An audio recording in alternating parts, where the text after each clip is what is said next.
The origin of language will be the topic of discussion. This discussion has been divided into several parts. Viewers who are interested to know about the origin of language can view the video. All the contents are collected through extensive search in the internet and has been compiled as best fit to our ability and comprehension.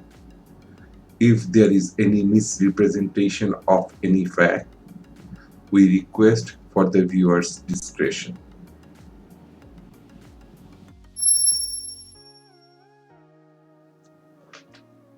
The beginning. At present, most humans have developed an ability to communicate through oral language. By age 4 to 6 or 7, most humans can comprehend as well as express written thoughts. These unique abilities of communicating through a native language clearly separate humans from all animals. What is still more remarkable is that every typically developing child learns the whole system from hearing others use it. The obvious question then arises, where did we obtain this distinctive trait? Maybe at the very beginning of the genus Homo, perhaps 4 or 5 million years ago or before that. Or maybe some 150,000 years ago with the advent of modern men known as Cro-magnon. Or was it the Neanderthal speak? Still now, we don't know. If we see the last 7 million years of human evolution, since we separated from the great apes, we humans are right on the very right end of that, a tiny blip in the last 7 million years. We evolved, it seems, about 200,000 years ago, or at best 500,000 years ago.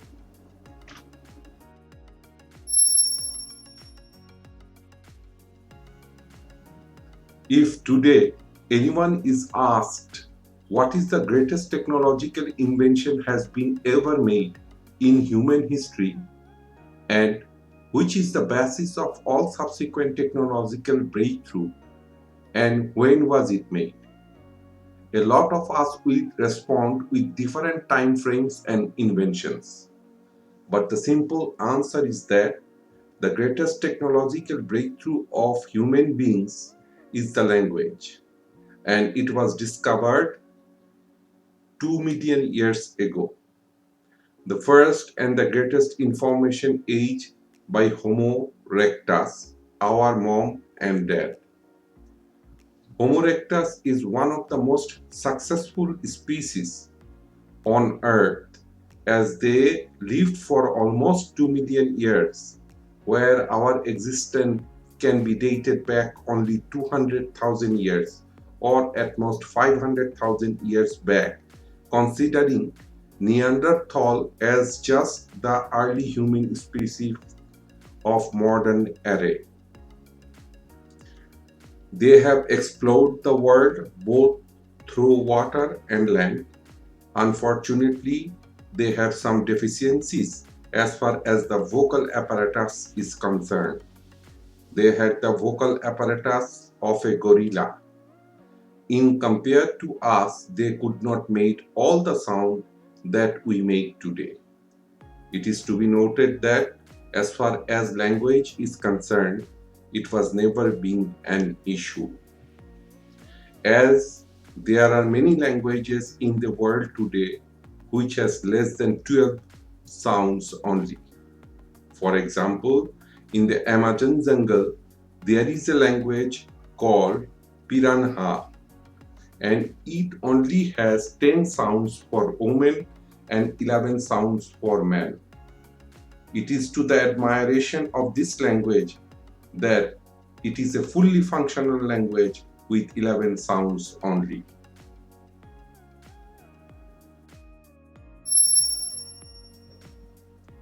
Organic evolution has proven unable to elucidate the origin of language and communication. Knowing how beneficial the ability is to humans, one would wonder why this skill has not evolved in other species. Animals often make use of signs which point to what they represent, but they don't use symbols which are arbitrary and conventional. Examples of signs include sniffs as a sign of an oncoming cold, clouds as a sign of rain, or a scent as a sign of territory. Even sometimes they have group meeting too.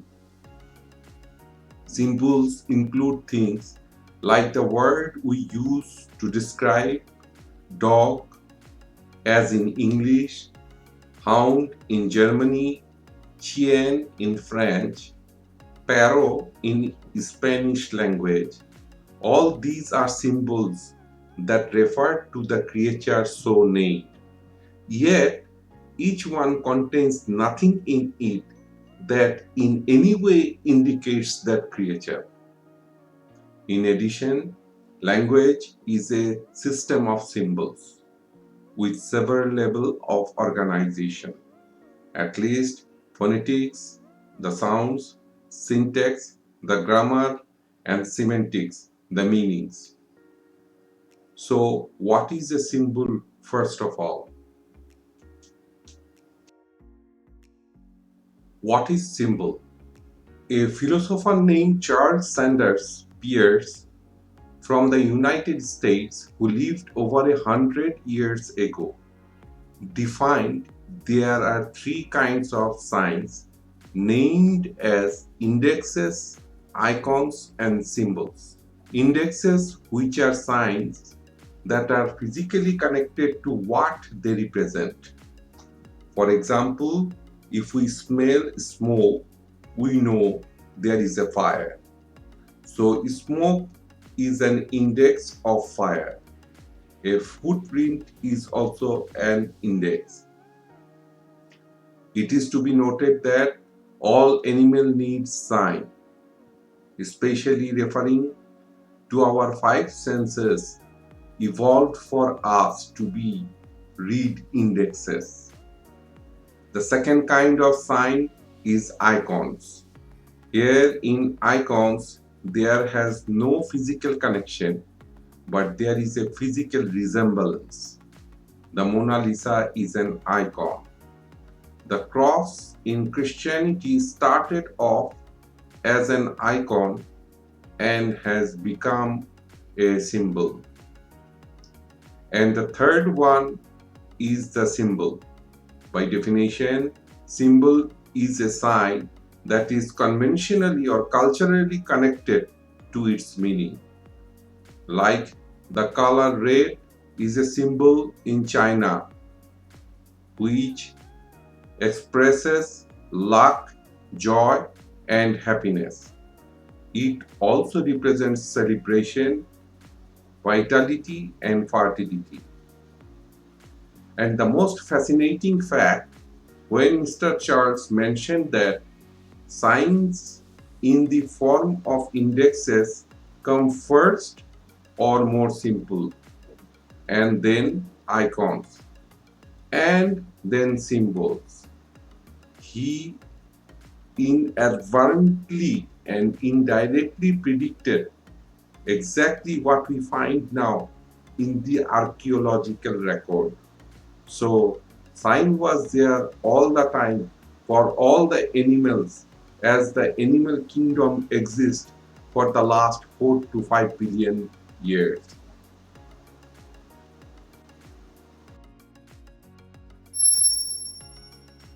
What is grammar and semantics?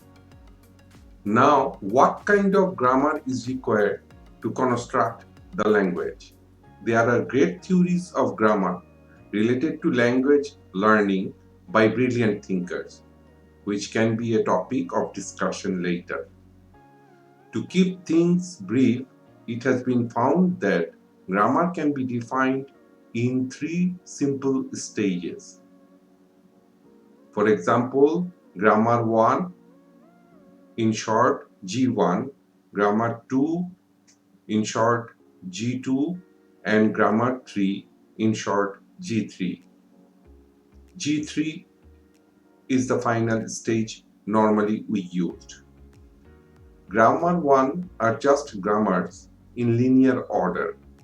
To cite an example in English language, for grammar 1, we can say, quote start, you drink, you drive, you go to jail, end of quote.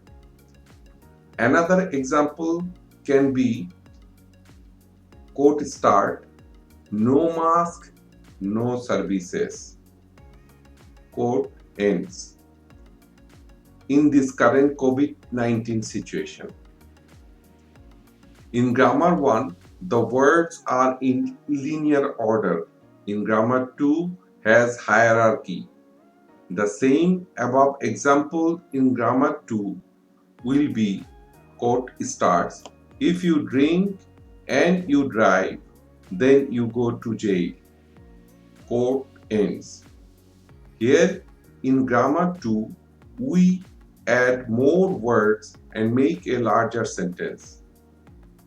In grammar 3, there has hierarchy and recursion. The same above example in grammar 3 will become as, quote starts, if you drink and drive and you know you should not do that, as your wife is going to get upset because her father told you the last time you did that, he was never going to give you bond money again. Quote ends. In reality, anything expressed in grammar 3 can be also expressed in grammar 1, and they are all equally powerful mathematically. Now, the last but not the least, the semantics. Language is like a river. It always changes, and in the process of changes, it adopts, it gets elaborated, and at the same time, languages include new things with new meaning. And there is the semantics, where it developed by adding new words or having new meaning added to the old words, as well as forming different pronunciation, phonetics, etc.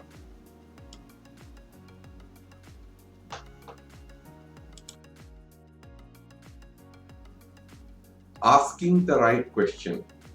Materialistic science is insufficient at explaining not only how speech came about, but also why we have so many different languages. Linguistic research combined with neurological studies has determined that human speech is highly dependent on a neuronal network located in specific sites within the brain. This integrate arrangement of neurons and the anatomical components necessary for speech cannot be reduced in such a way that one could produce a transitional form of communication. In asking again about the origins of human language, we first have to make clear what the right question is. Addressing the origin of language and its evolution, some scholars has suggested that the question is not how languages gradually develop over time into the language of the world today. Rather, it is how the human species developed over time so that we are capable of using languages. On the contrary, not our closest relatives the chimpanzees and bonobos don't have the luxury of the language.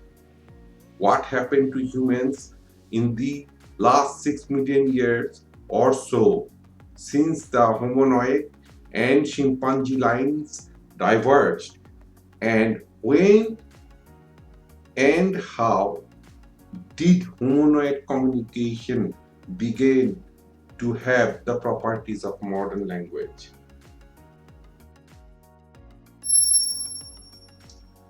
In the next part, we'll address the question, how did hominid communication begin to have the properties of modern language from different perspectives? Thank you for spending your precious time in watching this, and here we conclude the part 2 about the origin of language and of course its evolution. Stay home and stay safe.